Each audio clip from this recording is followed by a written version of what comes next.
Ladies and gentlemen, brothers and sisters, Assalamu alaikum wa rahmatullah, and welcome back to another episode. The topic of today is why can't Egypt take in the Palestinians? Open Rafah and have mercy, after all, right? We're going to talk about this one.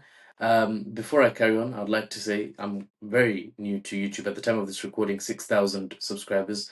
I've moved recently from TikTok, though I continue to be on TikTok. So show your support if you think that my geopolitical analysis, my efforts here to better help people understand why nations do what they do. If you think that is useful, please do show your support by saving this on YouTube, liking it, or hearting it on TikTok, bookmarking it, dropping a supportive comment. It does go a long way.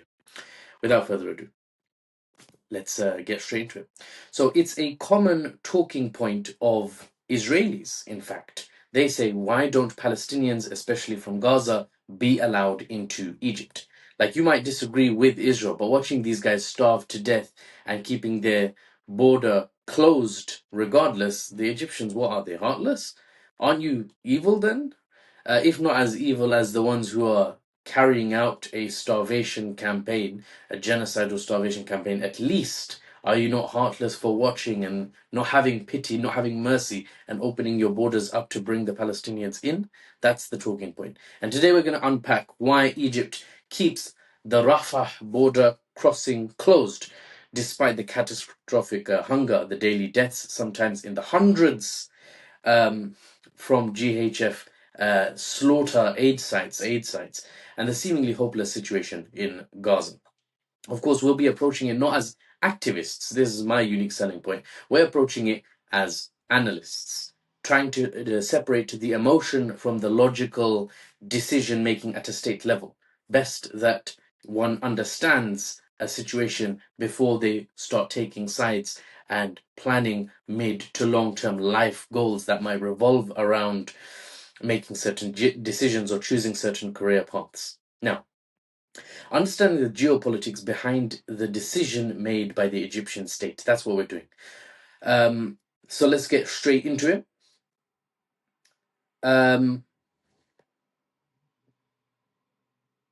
Yeah.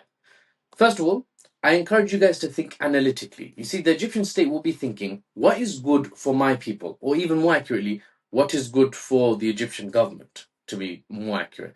This government specifically. And I'll get on to why the government cares about itself, you could say, in a disproportionate manner, in disproportionate weighting relative to how much they care about their actual citizens.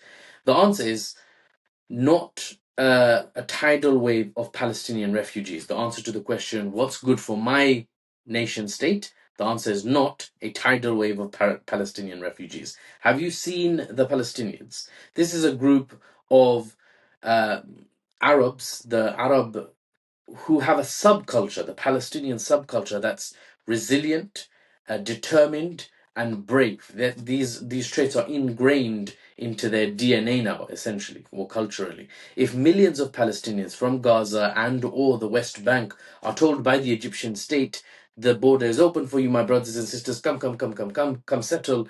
What will end up happening is three things, and that's what I'm going to outline today, analytically, what three things are likely to happen. And these three things are the things that the Egyptian state fears.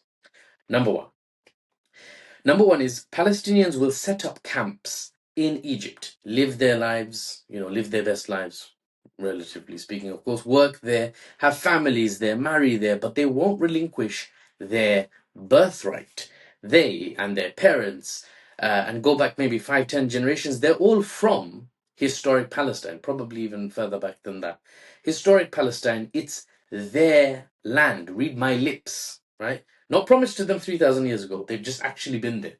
And their legitimacy as owners are by actually living there and tracing their lineage back to the people there. They don't rely on the Quran or the Torah or the Bible or any other holy book to say, I can go in and I can basically steal the land of someone else. No, no, no. They were just there. Okay. It wasn't a land without a people for a people without a land. Okay. Western propaganda. It was a land with a people. and it wasn't for a people without a land. They moved from Eastern Europe. Why did you kick them out if you love them so much? So these Palestinians, if they did move into Egypt by Egypt's permission, they would remain by their own desire refugees, self-identifying as refugees who have the desire to go back to their homes. And that's within their right. If you're kicked out of your homeland, why would you not have suddenly a right to go back? And I don't mean 3,000 years later with a different language, different ethnicity, no zero genetic ties to the land. I mean literally my grandpappy was from there, so I want to go back there. That's not too far off. It's not too much of mental gymnastics required to understand what's going on there. Now, it's the same culture as the Palestinians. If Palestinians move into Egypt, it's the same culture as Palestinians in Jordan, Palestinians in Syria, Palestinians in Lebanon. Lebanon got caught in the Arabic/English there. Lebanon. Or anywhere else. Even children born abroad to Palestinian families, displaced parents who fled their homeland by violent force. They were forced to leave by the Israeli state or settlers or some violence tied to the Zionist project. They and their children, the Palestinians who were evicted or displaced, and their kids still identify Palestine, historic Palestine, as their homeland. And theirs is a desire and a right of return. They want to go back. They want to go back. Now, if Egypt allows Palestinians in, there's a very good chance they would destabilize the Egyptian state, therefore. They may launch attacks, it might be rocket attacks, it might be incursions. They might launch it into Israel from inside Egypt, where they've been allowed, passage into. And that would put Egypt in a very tough geostrategic position. They'll be forced to attack Palestinian resistance fighters within their own borders, just to keep them quelled, to quash any resistance. And if they don't do a good enough job, as judged by their violent, militarized, US backed ethno state neighbor, if Israel turns around and says, you know what, I think you're not doing enough to stop your Palestinian insurgencies, right? Then Israel might come knocking and say, we need to invade Egypt because Egypt is harboring resistance fighters. They'll call them something else, begins with a T. They're harboring resistance fighters, and we don't trust Egypt to be able to uh, secure their own territory. And therefore, we're suffering because of these attacks, or rocket attacks, or invasion, or incursions. So we're coming into Egypt ourselves. That's a horrible scenario for Egypt. That's the first of three things that Egypt's worried about if they allow the Palestinians in. The second thing. The second thing is, if Egypt opened the border crossings, let's say Rafah, what would happen is the Palestinians would destabilize to some small extent the Egyptian economy. This is the least impactful of the three, so I'll just mention it quickly. Yeah, it would be very slight. 2 to 4 million people even into Egypt is not particularly impactful in a country of 113 million. That's Egypt's a giant population. It's the largest Arab state in the world by population. Not by landmass size, of course, but it's still an impact economically. So, similar to the influx of Syrians into Turkey during the civil war there, it actually hurts the economy by many measurements. The mic's still on, yes, it is.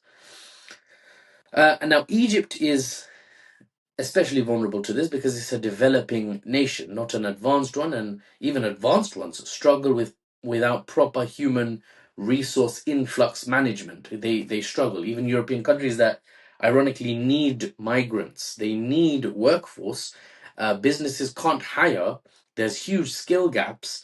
Even those countries, like the UK, there are loads of people. There's a whole facet of society that's upset about immigration because the government mismanages it and actually mismanages other parts of the economy and then blames it, uses the immigrants as a scapegoat. Very convenient to reform. UK is doing it in the United Kingdom. There's similar movements in France and Germany, anti-immigrant movements. So those are advanced, plateauing, developed economies. And this is Egypt, a developing economy where their people are already a significant portion are relatively impoverished. So adding another 2 to 4 million, not a good idea. Now, the third point, I think, let's go into. The third thing that happens if Egypt allows the Palestinians in. This is arguably the biggest and most likely impact. Egypt has groups in the Sinai Peninsula, right? That to this day, Egypt as a state, the central government are still fighting them. Resistance forces not happy with the military coup that overthrew the Muslim Brotherhood's Mohammed Morsi and replaced him with a Western aligned Abdel Fattah el Sisi, the general turned president who currently rules Egypt. These Sinai rebels would likely be bolstered, strengthened by the resilient, determined Palestinians. They may very well, the Egyptian state fears, work together.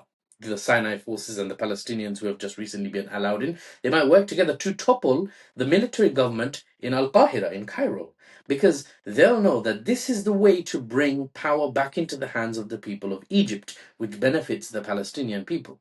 One could argue benefits other countries in the region as well, benefits the regional stability not in an unequal dystopian equilibrium, but a real stability, arguably. Now, that's of course bad news for the administration who, in Egypt currently, the administration who quite like being in power. Why would they not?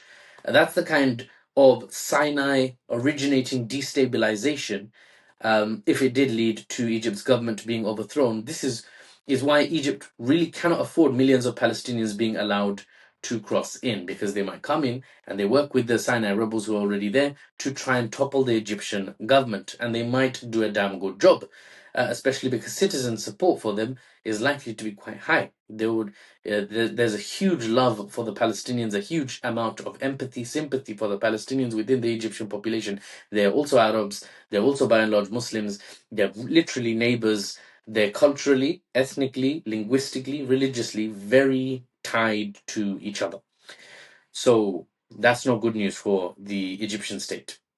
And for Israel, they too know that Mohammed Morsi style Egyptian government of the people, a democracy, would very likely vote to cut ties with Israel and eventually be ready to go to war with Israel just to bring balance to the region, Avatar Lost Airbender style.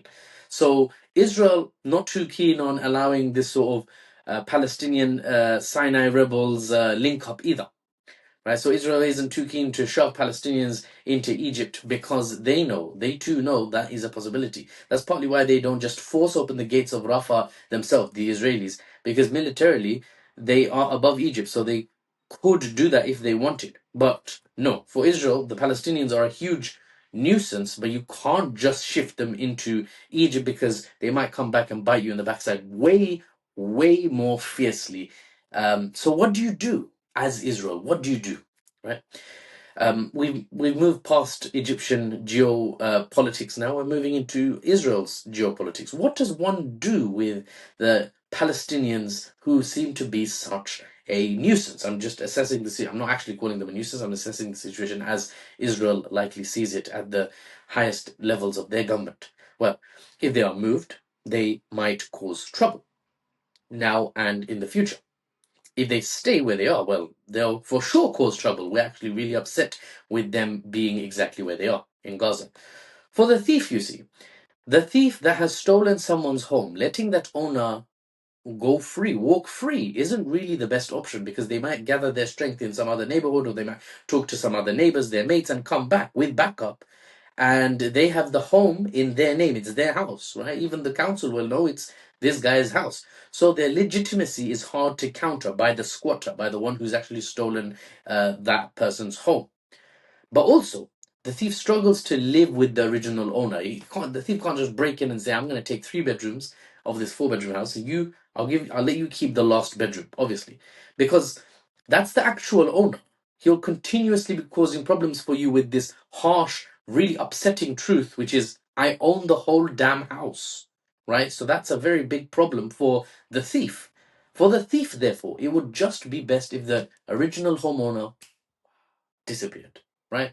Maybe if they were to all, for example, slowly start starving out of existence. It seems that at the moment, that is the plan of action of the Israeli state. Just make the Palestinians Thanos style turn into flakes. They would if they could. They can't. So they are literally letting them waste away in 2025. and the world, including Egypt, for geopolitical reasons, as explained in this video, and I'm sure in videos far better than mine by views expressed by analysts far superior to myself. Many have explained, but I hope I've done my part. Trying to help people understand, even if it's just 100, 200 people who watch this video. I'm trying to help people understand the geopolitical positioning of countries. You don't have to support them. I'm not explaining, Egypt's rationale and saying I support it. I'm explaining to you how the Egyptian state is thinking. Now, whether or not you agree, disagree, you want to fight back against that, or you want to cause trouble, or you don't, or you want to privately advise the Egyptian government and take Sisi to the side, be like, Sisi, Ahi, please, you need to fix that. That's up to you. Even if you can, I don't even know who's close to Sisi and watching this video and doesn't know that Sisi's doing what he's doing. Anyway, I hope it was beneficial. I'm trying these new YouTube things, so bear with me as the quality is probably a bit iffy, but we'll get there eventually. I've done over 750 geopolitical analysis pieces on TikTok, over 50 million views. I don't know why I'm showing off now. But yeah, I've got some experience, but this new medium is a bit jarring, so bear with me. And thank you for your support. And for the unbiased news and analysis without the Western spin, I'm Mahfouz, and I'll see you on the next one. Okay, I should la la la la la la la. Bang.